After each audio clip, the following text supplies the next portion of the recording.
वाहिगुरू जी का खालसा वाहिगुरू जी की फतेह। दास गुरचरणजीत सिंह शहीद जसपाल सिंह पिंड चोड़सर के पिता जी बोल रहा।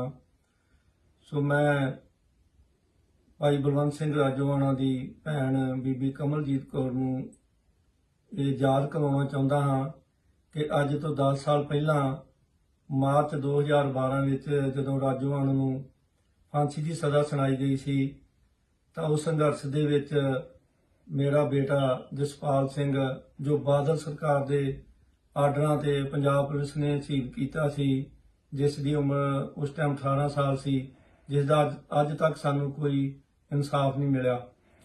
सो बीबा कमलजीत अज जिन्हां ने मेरे बेटे नूं शहीद किया सी उन्हां दे नाल ही तू रल के पंथ का क्यों नुकसान कर रही है।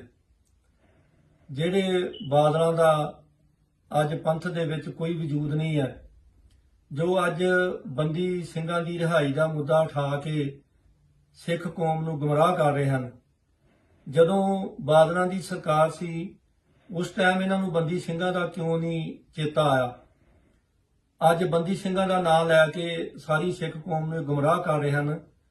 सो बीबा कमलजीत मैं आप नूं बेनती करदा हाँ कि इन्हां गदार बादलों का साथ छड्ड के अजे भी मौका है।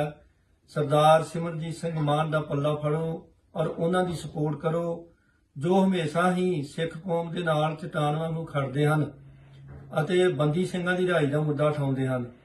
सो मेरी आप नूं बेनती है कि उन्हों की सपोर्ट करो कि वह पार्लीमेंट में जाके बंदी ਸਿੰਘਾਂ की गल करनगे, उन्हों की सपोर्ट करो।